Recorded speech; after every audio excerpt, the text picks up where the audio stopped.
안녕하세요. 예고해드렸던 대로 오늘 만년필은 디플로마트 S팀 F촉이고요. 에어로 EF촉 이렇게 두 개 리뷰를 할 거예요. 결론부터 말씀드리자면 추천 모델들이 아닙니다. 이 두 만년필의 가격은 지금 10만 원 조금 못 미치는 가격에 S팀 판매되고 있고 에어로가 20만 원 중반대 가까이 가더라고요. 가격 차이가 굉장히 크죠. 저는 몇천 원짜리부터 가격 단계를 올려가면서 만년필을 구입을 했거든요. 그래서 S팀은 비교적 초창기에 제가 구입을 했던 만년필이에요. 10만 원 이상 되는 기종을 안 써봤을 때 얘를 사서 써봤단 얘기죠. 그래서 저는 처음에 얘만 돼도 좋은 만년필이라고 생각을 했었어요. 그랬기 때문에 상급기를 살 수 있었던 거겠죠. 제가 만약에 가격 단계별로 구입하지를 않고 좀 진짜 좋은 만년필들만 초반에 써봤다면 S팀 샀을 때 에어로는 아예 거들떠도 안 봤을 것 같거든요. 외관만 봤을 때는 굉장히 훌륭해요. 고급스러워 보이기도 하고요. 그리고 뭔가 굉장히 만듦새가 정교하고 깔끔하다, 잘 만들어졌다라는 느낌이 드는데 에어로는 진짜 생김새도 특이하고 예쁜데 만들어진 완성도도 되게 좋아요. 요거는 가지고 있어도 뭔가 간지날 것 같은 거예요.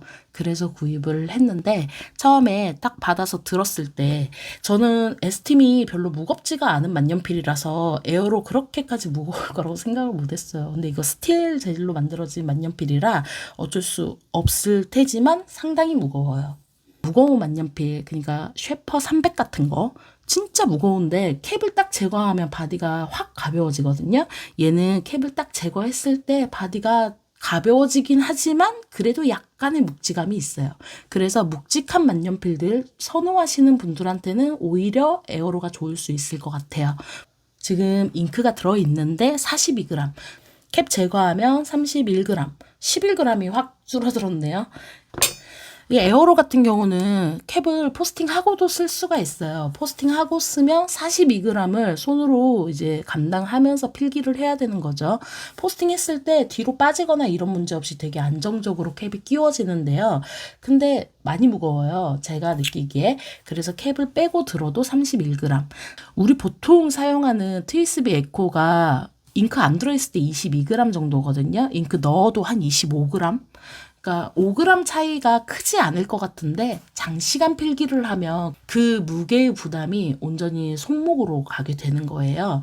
그래서 저는 얘를 한 장, 두 장 연달아서 필기할 때 좀 버거웠어요. 그 정도 무게감이라는 거. 그리고 에어로 같은 경우는 제가 이전에 비스콘티 설명드리면서 저한테 이 캡 타입이 자석형으로 결착되는 방식의 만년필이 또 있다고 했는데 그게 바로 이 에어로 제품이에요.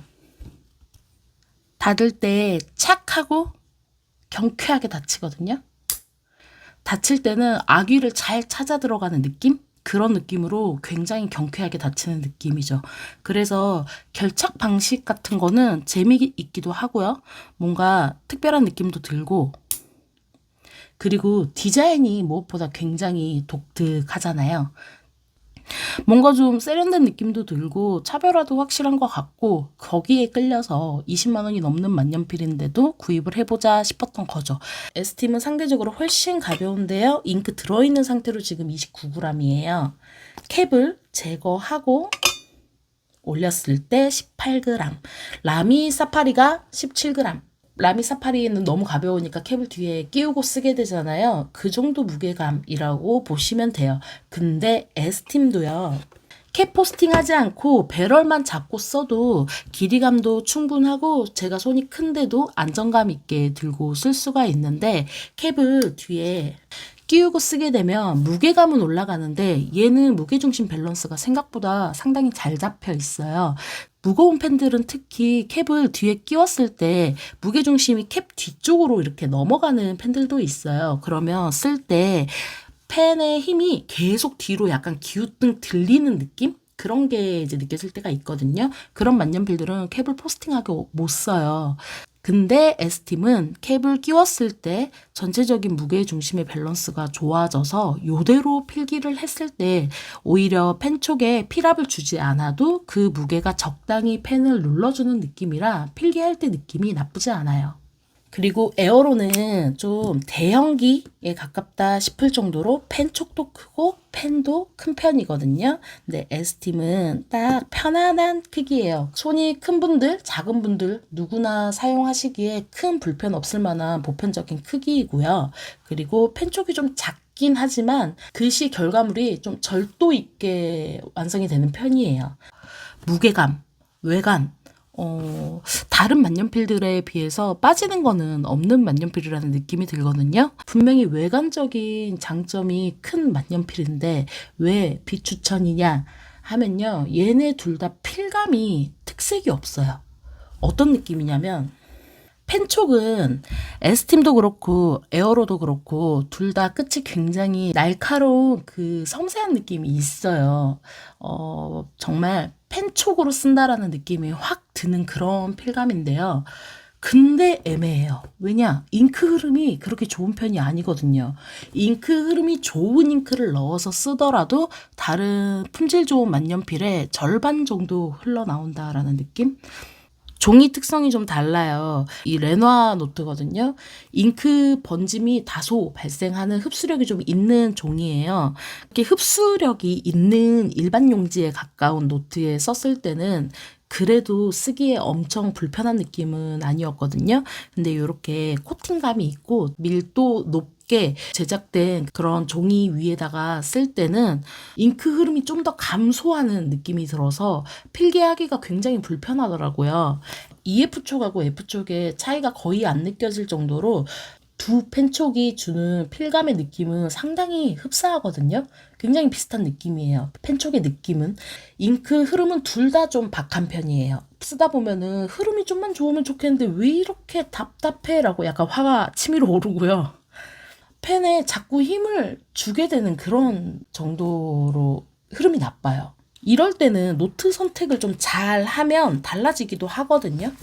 상대적으로 흐름 좋은 노트에 써본 건데요. 다른 노트에 쓸 때보다 글씨 굵기가 조금 더 좋아지기는 했어요. 흐름이 좀 더 나아졌다는 건데 다른 만년필들을 이 노트에 써보고 얘네로 쓰면 거의 더 이상 필기하고 싶은 마음이 들지 않을 정도로 흐름이 진짜 마음을 답답하게 해요.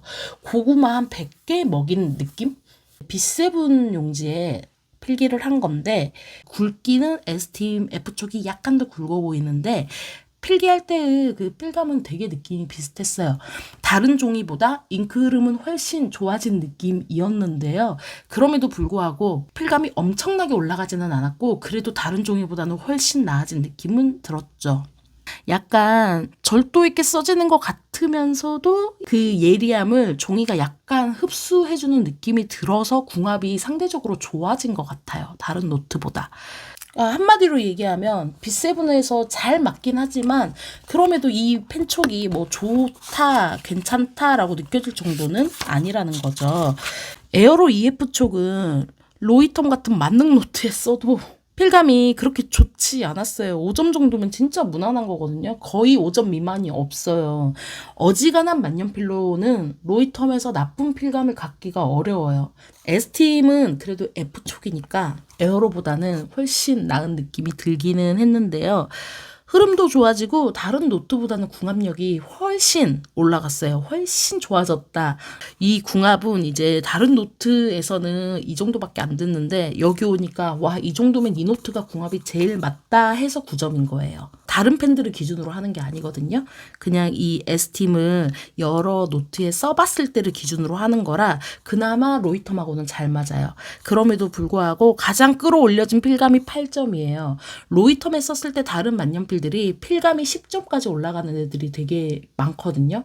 그거에 비하면 좋아지긴 했지만 또 추천할 만큼 좋은 느낌은 아니다라는 거죠.